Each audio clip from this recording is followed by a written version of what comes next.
It did stun people when he mentioned the volumes. So they're expecting, I think, to roughly double the volume of words that they're of output this year to 2.5 billion. When I was looking online, I think there were still many jobs available. I think there was still the same amount. It was more that there's a lot more people applying for them now. Citation count is like blue. We all know it's an imperfect metric, and that's arguably its best feature. Welcome to SlatorPod. Hi, Esther. Hey, Florian. This is SlatorPod 51. No story. Let's move on. So, special guest today. It's an abrupt intro, but there we go. It's an abrupt intro. You know, I was told short and sweet. Yeah, you need to keep it short and sweet. You need to keep it engaging. So let's move on. I have no story to 51. I haven't had time to research 51. I'm not 51. Let's move on. So today, very special guest, internal guest. Next week, we're going to have a great guest, an external guest again. So today, we're actually going to speak to our research contributor who just joined, Monica Jamieson from Edinburgh. Yes. I'm looking forward to that. And then you're going to give us the rundown on our remote conference last week, which I was a big fan of. And I'm going to tell a bit more about one of the articles we published this week, the top 10 most influential neural machine translation papers. And there was a little bit of a Twitter discussion going around this. And we're going to update you on the results of RWS and just briefly around Appen as well. So Esther, tell us more around SlatorCon Remote for those very few people that listen to this podcast that did not get the chance to join us last week. Yeah, no, I mean, I thought it was great, obviously, but I'm biased. We had 250 attendees, apparently across 30 different countries, so nice geographical spread there. And our speakers were, CEOs, 6 CEOs. We had a CMO, we had 3 enterprise clients, and obviously the regular Slator tribe of me, you, and Andrew. Yeah. I mean, I think obviously you normally, and you did kick off SlatorCon Remote. So I don't know. Do I need to tell you what you said? No, but, I mean, don't tell me what I said. It's the usual thing. It was good. Yeah, so it was good. There were some key developments. Yeah, just the usual. Not the usual. Sorry. Yeah, it is the usual and not the usual. I mean, I always try to keep it fresh. That's why I prepare these presentations quite close to the date. And then I'm always upset about the formatting of the presentation. But I think, content trumps formatting. So, emerging business lines, job markets, investments, M&A, things that if you're not in a position like Slator, you're probably not going to touch on. But let's move on. So we got Accolade, Benjamin, and Olivier that told us more about Accolade's M&A strategy, which, having acquired on Plexor is quite relevant here. Yeah, I mean, I found that really interesting. Having, I guess, from Accolade's point of view, they've done 5+ years now of some quite serious M&A strategy. Obviously, starting out kind of smaller, but then more recently, as you said, culminating with the acquisition of what is really a large major player in Plexor. They went into a bit of a deep dive. And what I thought was interesting and kind of ties in a bit with your presentation was they were talking about maybe going deeper into data management value chain. So branching out of what they said is now but is the core text-based translation services, really. So kind of tying in data management, value chain, things like that as an area of expansion for their business. And then we had the MedTech panel, which was my favorite part personally, but that's because I was moderating. But no, it was great, along with Aurélie Bechelin from Varian, and then we had Bibiana Magalhaes from Medtronic, so 2 major players there in the medical devices industry. And we were looking at localization. The 2 of them head up localization language services teams. We were talking, very wide reaching. We could have gone on for hours, but we were talking about the influence of regulation on localization workflows, getting ready for EU MDR, so the new medical device regulation in Europe, talking about risk management, agile workflows. We were talking about their different vendor strategies, some of the technology that they've in the case of Medtronic, developed in-house, and the technologies that they use that are out there on the market as well. Some machine translation pilots and a lot more. So really a lot a lot of discussion, but I think obviously we'll provide more coverage as well following up. Just jump in there. The MT, right? That's still early days in medtech because it's so. For sure. I mean, the room for error is like zero. So that was just another confirmation. You know, we're heading into 2021 and we're talking about MT pilots. So yeah, it's a pilot, and I think definitely in the case of Medtronic, I mean, they were doing it in a very sort of limited test scenario way, but obviously in both cases thinking quite strategically about how and where it can be applied. And I think Aurelie actually made a really interesting point, which was like, how does this even fit into within the regulated context and within, so they're quite limited in some of the suppliers they can use because of the ISO certifications that are required, I believe. So how does machine translation fit into the ISO certifications and things like that? So it throws up obviously a whole host of questions that need to be looked at and explored, not least risk and quality. Maybe Konstantin from Intento can help them. You would think so, yeah, you would hope so. And that was also an interesting presentation talking about barriers to and strategies for adoption of machine translation within enterprise. And so he was mentioning, for example, the long supply chain that tends to happen when you're dealing with localization translation. And he was saying it makes it really hard to actually track the effort and kind of tweak any metrics that you need to. But he was also looking at how and where machine translation, can bring significant productivity gains as well. Yeah, I'll rewatch that. You can actually now, we recorded the entire conference and you can go online and you can, it's it's streaming on demand. You can buy it, you can watch it. We finally cracked that one. Is it SVOD or SVOD? SWOD. Streaming video on demand, SWOD. And then we had Jamie, CMO, Linebridge CMO, Chief Marketing Officer. I loved his presentation. It was kind of honest. He said, look, we came in, when was it, 2016, 17, we had all this disparate part in the marketing. We being the current management team. Yeah, the current management team, right? After they bought, they delisted from NASDAQ.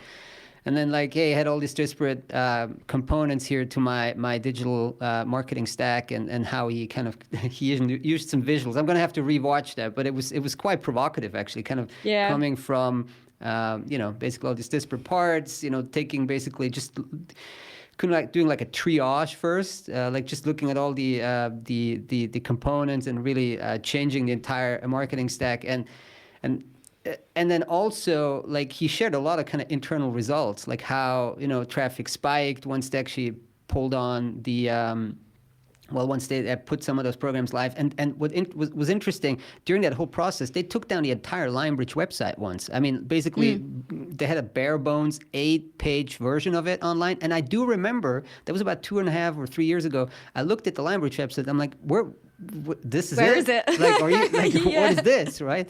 Obviously not really understanding that behind the scenes they were changing everything. So that was I remember that, looking at the website, I'm like, come on, you got a couple of pages here, what if somebody really wants to get more information about the company. And then he also he gave the LSPs a little bit of a hard time in a sense that hey, you guys, you're not super digital marketing savvy, most of them, and I'm paraphrasing, of course, but also that we're actually not localizing a lot of the content ourselves, which we being the industry. So, why? Oh, you mean the content on our own websites? Yeah, the content on the industry website. It's actually not that well done. The LSPs don't really have have a proper localization strategy. You and me always have a bit of a chuckle whenever we come across sort of typos or poor English on LSP websites that claim to do services such as proofreading. I think that was kind of what Jamie was maybe alluding to as well. The fact that how could you say to your customers, we do localization really well, or we do whatever it is, translation, proofreading, etc., when there's some glaring mistakes or a big lack of that focus on your own website. Yeah, those are kind of just the blunders in my view. I mean, I think he was also referring to just not looking at this from a bigger point of view, but I also think one of the reasons why that is because margins are relatively tight in the language industry and few companies can afford, 20 full-time marketers. So moving on, we got the TMS panel with, Balazs from MemoQ, Bob from XTM, and Jack from SmartLink.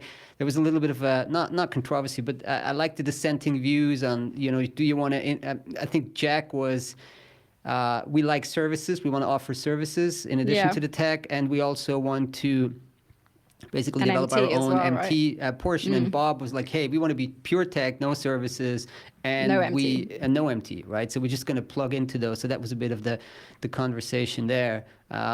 Rewatch it was interesting. Tell us more about Farfetch and Alex. Oh yeah, the word well, count was that also, was stunned many. That was stunned. This was also my favorite presentation. But anyway, yeah. So this was Alex kind of capped off the day from Farfetch. Alex Katsambas. So Farfetch, for those who don't know, is a luxury retail fashion program. I think they're doing incredibly well. They've just got, I think, some huge amount of funding or something. But yeah, no, I think it did stun people when he mentioned the volumes. So they're expecting, I think, to roughly double the volume of words of output this year to 2.5 billion. Double from last year, and that's across, I think, 14 languages currently, which they're looking to expand as well, the language coverage that they provide. Super, data-driven approach, really mature in terms of analyzing the different markets, the return on investment, looking at different metrics for localization. So Alex runs an independent internal localization model inside of Farfetch. So they have a large internal localization team. They're supported by freelancers, I think sort of in-country experts, and they have quite an interesting model for, he was telling us about sort of the kind of transcreation type approach as well. It's a lot of writing. It's maybe even just one step further from transcreation. It's just like in-country writing of content. It's like the content authoring, I suppose. We've talked about this before, based on a kind of central brief for the writers. But what I thought was interesting is, all of it was interesting, but one thing I picked out was this business case. They're really taking an analytical approach and also building a business case for providing language support to markets that are typically underserved, I'd say. So for example, like Dutch or Netherlands, Sweden, Danish. So those languages, firstly because the markets, I suppose, in the grand scheme of things are relatively small, but also because of the level of English penetration within those countries. I think quite often maybe e-commerce or retail companies are kind of neglectful of speakers in those languages. But yeah, they built a business case. They showed that it was worthwhile, and they've gone into those languages as well. Yeah, because people tend to think, well, the Swedes and the Danes, they speak English extremely well. But I guess if you really want to capture their, heart and soul and market to them, you're going to have to, write in Danish or Dutch or Swedish.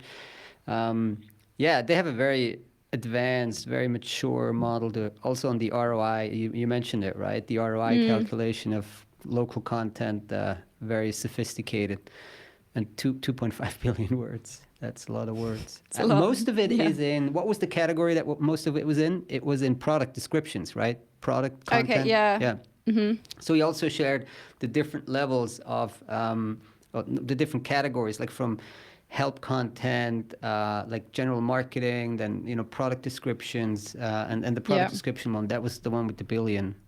So, and no use or very little use so far of machine translation. I mean, we spoke about it briefly. Everybody wanted to know, when you see these volumes, everyone wants to know, how do you integrate machine translation? But I think it's they have run some tests and pilots, but it's not something they've been really going at aggressively. It's really interesting because I was going to say he's on the other end of the spectrum, I'd say, from the medtech. So if you've got Orly and Bibiana, or medtech generally not using machine translation for one reason, i.e. risk, regulation, etc. And then you've got somebody in luxury fashion doing all this content authoring, like really high touch content, is not using machine translation for an entirely different reason, really. Yeah, good point. Segueing into our next quick topic here, which are the top 10 most influential research papers on neural machine translation of all time. Ever. Okay, how did we find this out? Well, we went in and we looked at, pulled up all of the papers that were ever published on neural machine translation, and there are thousands since like the mid 2015, 2014, and then we ranked them by citation count on semanticscholar.org and Google Scholar. And then we pulled up, which one was quoted most. So the first one, number one, published as early as September 2014. I think that was actually the paper that mostly kind of launched this, was by Dimitru Badanu, Kyung-Hung Cho, and Joshua Bengio. And Kyung-Hung, we had him at our SlatorCon New York conference back in 2017.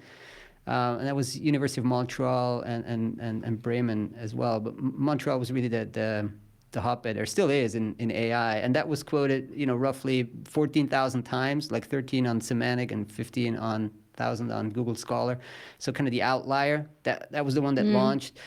Then number 3 is the one in September, the Google paper, Google's Neural Machine Translation System, Bridging the Gap Between Human and Machine Translation. I'm not going to go into the authors because literally everybody who probably ever worked, no, not everyone, but there's like 20 people cited, including, is he cited there? Jeff Dean, who's kind of the head of Google Brain. Is this the one that you include on? Is this the one that you include on your machine translation hype cycle that you promised never to show again? Yeah. That was the one that we covered there. Well, basically, that was the paper that launched. I mean, where Google said now we switch to Neural, like we switch Google Translate to Neural, and then you really sense the quality jump, right? Yeah, that's a big shift, isn't it? That is a big shift. So look, I'm not going to go through the whole list because it's fairly, it's detailed in a sense, and I don't understand half of the titles there. But I did think it was interesting. Now, what's even more interesting is that a lot of people in our industry, on the industry side, care about our machine translation research coverage, because we get a good amount of views on these articles, right? Because they are interesting and they have a midterm impact on the industry, like on companies, on productivity, because obviously these technologies and improvements eventually end up being part of the supply chain, right?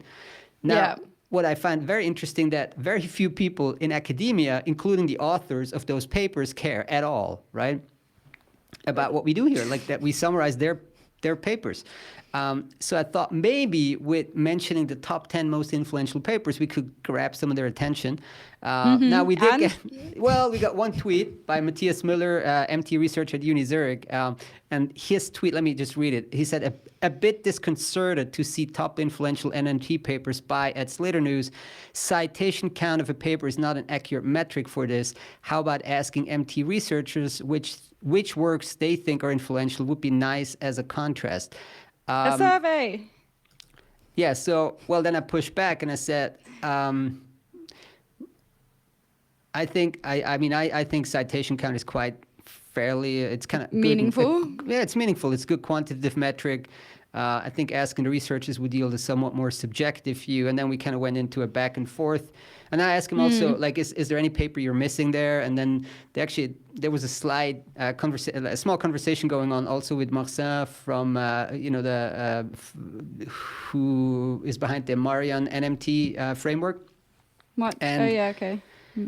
But the best comment came from Adam Bittlingmeyer, who we also had on the pod. He said, citation count is like blue. We all know it's an imperfect metric, and that's arguably its best feature. So I like that. There you go. And then Marcin had side. another one. Let me read that from Marcin. Okay, I lost. Marcin. Is it Marcin?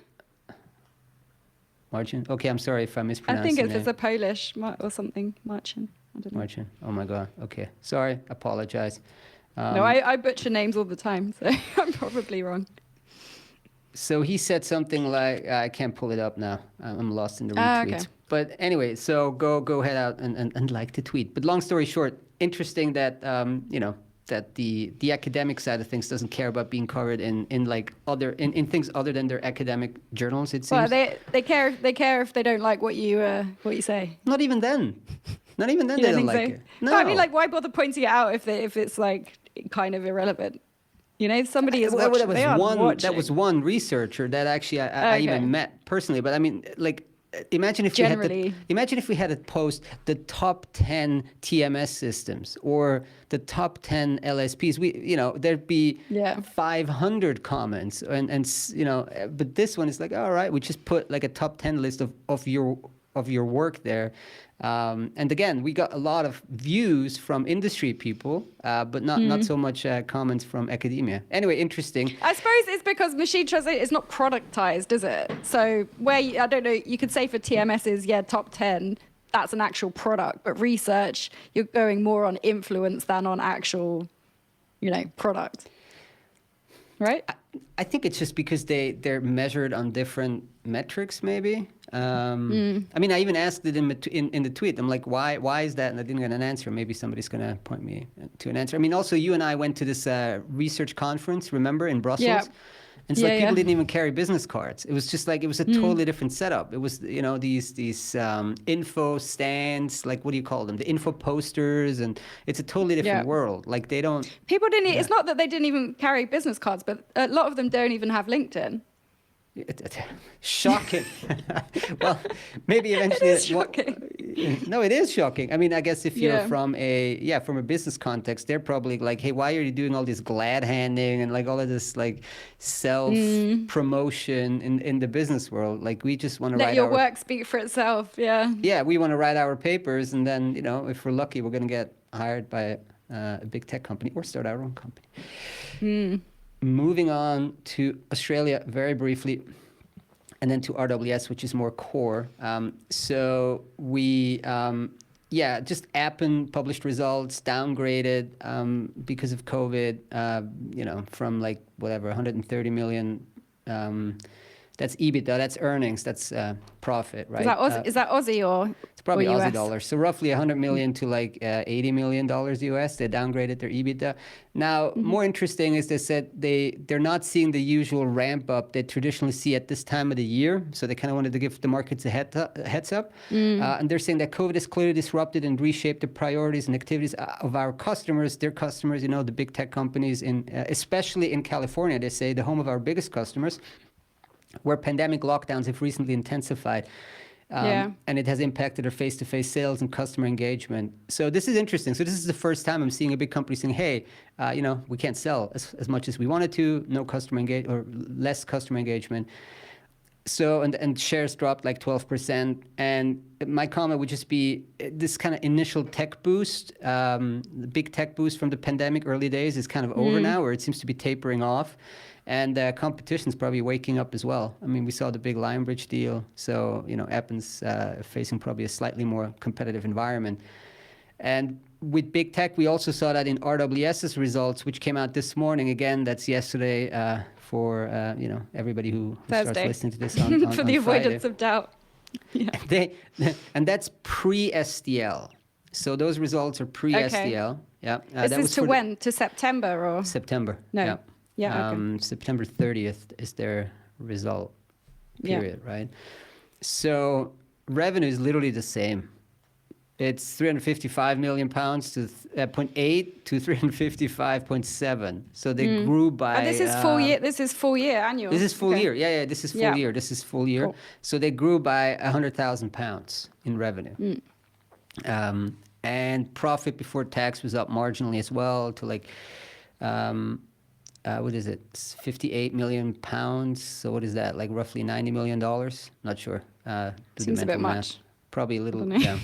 So let's just go very briefly through this. In fact, we have a call scheduled with RWS later, a short one. So we'll add some of that comment in an article we'll run. But life sciences did well, up 6%, 69 million pounds. Good operating profit, 20 million pounds. Now, what they're saying is in life sciences, they're saying it's basically, we've talked about those disrupted clinical trials. So they're saying the fact that they got a lot of work from COVID trials basically was offset by the delays in other clinical trials. Yeah. That is very interesting. Probably also somewhat indicative for the rest of the industry. So yes, COVID trials up, but all the other trials or many other trials disrupted. So it's balanced out.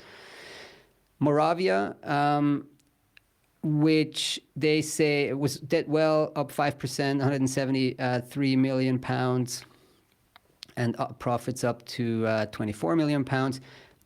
they're saying strong sales, particularly during the initial COVID-19 lockdown period, which brings us back to Appen. Like, so big tech clients apparently, you know, in the early phases of COVID really, was kind of a beneficiary, and they really pushed out, but now maybe slowing down a little bit. So I'm wondering if this holds for Moravia longer term.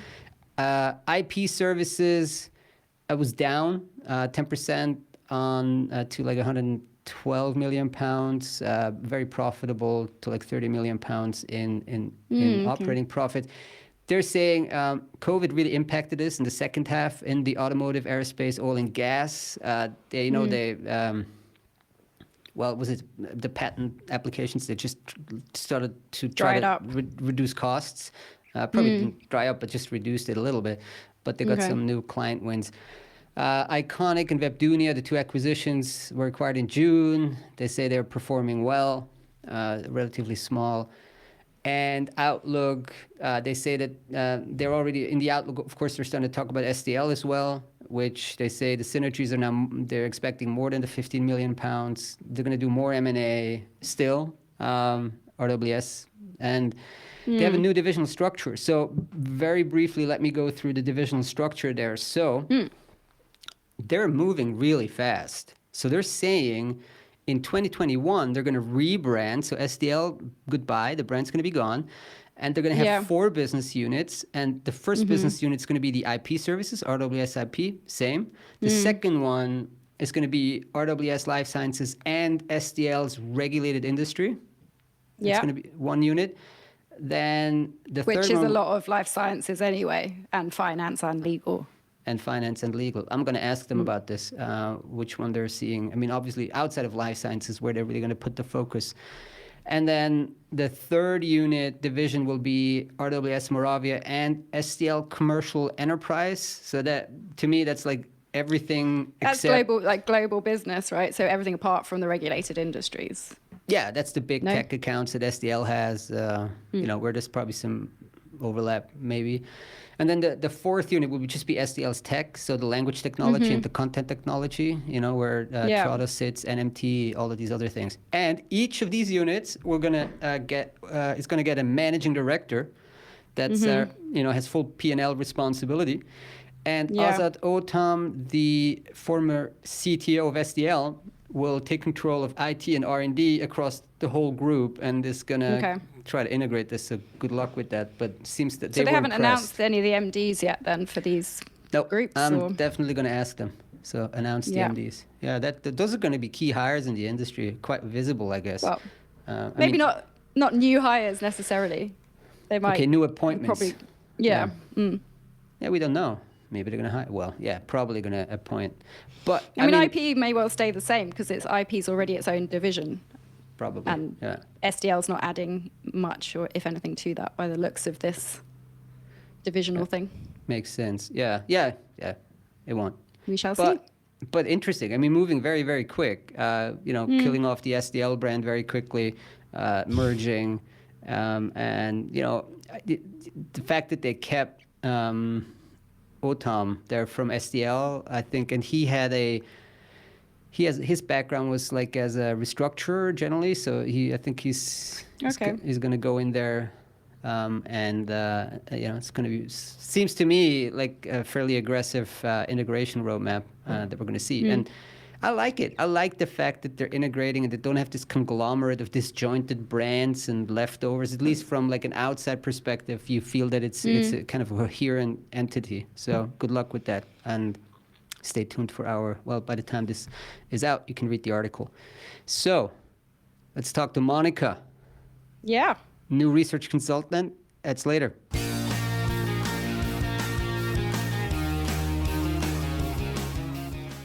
And we're back. We're back this time with our very own new research consultant, Monica Jamieson from Edinburgh. Hi.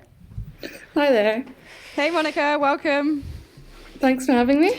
Yeah, thanks for joining us today. So I thought we wanted to talk to you a little bit as somebody who's newly graduated relatively recently, just a bit about the jobs market, a bit about what motivates people to study languages and translation in this day and age. So for you, in your case, was it a passion for language and culture of I think Spanish you studied, or was it really a strategic career decision that led you to study languages? I think it could be seen as both, but for me, it was definitely a passion because I wasn't initially going to start studying Spanish. I was actually studying history and sociology. And when I didn't really find that passion there at university, I switched to Spanish because I've always had a passion for languages in school. And because being half Mexican myself, I had that language growing up with my mum, and it was a very family oriented thing, and I never saw it as like an academic subject to me, but learning it through university, it kind of opened me up to like a lot more about Spanish that I didn't know before, the culture and other countries and the linguistics behind it as well. So definitely passionate and kind of strategic as well, because I know with languages, after you graduate, you can go anywhere with the language, because as soon as like you have, oh, I'm bilingual, I can speak 2 languages, that's, I think, instantly kind of impressive to some employers. And it kind of opens up to, you can go down any type of route, education, or you can just go out into the job market and go from there. Yeah. And so then after perfecting your Spanish, etc., you went on and you also did an MA in translation, which you've recently finished. Tell us a bit about the MA course. What aspects of translation and localization were maybe the key areas of focus in the course, and how well do you feel that it prepared you for a career in the big wide world? The translation studies, it was very kind of broad overview of translation theory, history, and the methodology. So it was a lot of focus on translation and also localization theory. So it would touch upon theories that like the cultural turn or like transcreation in terms of like localization. And I think it was issues that I didn't know about before. But it drove to have a very target audience orientated view, and it was good. I ended up doing my dissertation on through localization, like translating a Spanish a literary text for like a Mexican audience, like northern Mexican audience. So it was very specific, and so they do touch upon a lot of aspects, not really in the kind of industry kind of world. It was more in the theoretical, writing essays and studying and reading a lot of literature. But it was good though, because since translation studies is a very recent academic subject, I think everything was very relevant. And in terms of the preparing us for the job market, we did have one module that was working in the professional environment. But it was very targeted towards preparing us to be either working in an agency, like an LSP, or being a freelancer. So it was kind of more, what can you do in the multilingual environment in that aspect? So there wasn't much on the language industry altogether. It didn't say go through all the different job opportunities. It was very focused on that route. And that was good, because I think the majority of people that study translation studies want to go down that route as like a translator or a project manager. Makes sense. Yeah, and I'm always of 2 minds when it comes to that curriculum, right? On the one hand, you'd think like, well, it's going to have to prepare you for the professional life afterwards. But then on the other hand, like, well, if you're not a fully trained linguist or translator that really appreciates also the nuance of language, I mean, that's your core competency and core expertise. You can get the industry layer kind of later on, but if you're not a great translator that, understands the language part, then well, who's going to be the expert eventually for the actual translation as an activity? So yeah, I think they did it well there. In my days as well, it was very, very academic, very language focused, which obviously makes sense. Mm. Well, I mean, it seems like we've got 3 generations here. We're probably separated by about a decade, each of us. But and each of us studied translation MA, well, in my case, translation interpreting. But I wonder sort of how far it's evolved in the span of sort of 10, 20 years that we represent. Well, what I can say is we had almost zero industry, like, connection or whatever. I mean, there was not. We didn't even use a CAT. I don't remember using a CAT tool. It was like it was a lot of handwriting still, and And I'm not that old, right? I probably I probably used a laptop, so not like pen and paper. But we didn't. In terms of the translation assignments, we weren't invited or told really to use cat tools in any way. But then again, I think it's like what you're saying. It really is prepping you for like having that expertise yourself, and then you learn to engage with tech and tools and things like that. So it's a good grounding. But Monica, tell us a bit more, because you wrote a blog piece recently for Lock Jobs, and I know you're talking a bit about job hunting after finishing your studies. What was the perception of you and of your peers about the state of the job market, in particular this year with COVID, and what steps did you take to look for a job? I think it was difficult because we were right in the end of the semester, so we still had classes when COVID-19 kind of hit Scotland, really. So it kind of interrupted our studies. And then we also had our dissertation that goes throughout the summer. So I think a lot of us kind of, we put it back to the back of our mind. We focused on our studies, especially with limited resources and limited time with our teachers now. And I think when everyone handed in their dissertation at the end of August or September, I think we were just going straight out with we didn't really have our university anymore. I'm sure they would offer to help, but it was more, you didn't have that kind of in-person help there. So I think a lot of us were kind of probably a bit shocked, I'd imagine, going from a very academic, like most of us are going 5 years of academic and essay writing, very kind of that area, and then going into the job market world where I think you're kind of thrown in the deep end of it. But I think it was, I think a lot of people were just kind of going straight away, just LinkedIn, Google. I think a few people I've gone down the translator, project manager route. So I've seen a few people with different companies, like the Poll to Win. I think I saw someone recently get a job there. So it is. I think it's good whenever I see like one of my peers kind of, I've got like accepted a new job in LinkedIn. I'm always like happy, because I'm like, I know it is hard, and I was lucky. I think I was only spending maybe 2 months searching for a job. I know some people it can be 6 months. It could be, especially the pandemic, it could be a full year. So when I was looking online, I think there were still many jobs available. I think there was still the same amount. It was more that there's a lot more people applying for them now.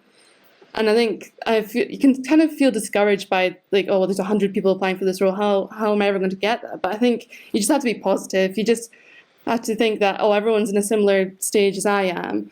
And you just have to just go with it with all your skills and just have a good attitude. And I think that pays off in the end. Yeah, it's a difficult time that between the graduation and getting a job, and it's not easy. I remember that. Hey, another quick question. Like, how do people now in the kind of their early 20s, maybe even late teens, like think about language and AI? Like, do they consider AI when they choose their studies, making career choices, or is it really it's not even a point of discussion? I think AI only gets mentioned when we're talking about machine translation. So it was not much a point of discussion. It was more, it got brought up, and I don't know why, it still had this kind of maybe slightly negative perception. I don't think it's fully been explored in the studies, really. I think most people, when they were talking about AI, it was more like, oh, I'm reviewing this translation, or this media, like a film or something that was translated or subtitled through AI. So I think people need to kind of be open, and I think we're kind of scared of AI as well, because we have to think, oh, you have to have really good technological knowledge or skills when I think of AI, but you don't really. I think it's becoming much of a more hybrid process, and with like human translation and AI, I think that is going to be the future and the way forward. So I think they should probably introduce it into studies as well, and I think we just have to be more open, really. But it's not like that, again, people in their studies right now, early 20s, that it's a big topic and like it would influence like career decisions, or no? Like just not really, I don't think the general. so. Okay, no, that's what I wanted to know. And yeah, maybe a final question from me. What do you think you know now that maybe you didn't know a year ago about the language industry? Maybe after having been with Slator for 3 weeks. What tips can you share with recent grads as well? Yeah, well, I think not every LSP role is a translator role. I think there's a wide range in LSPs themselves and a wide range outside of it. I've definitely learned that now, especially in the job hunting process. Before, I was more like, oh, there's only this role as a translator, and I was happy with that. But once I opened up and started looking like around all areas of translation and the language industry, I think I was surprised myself. And I think that's what I would say to other graduates. Be proactive and be positive when applying for roles.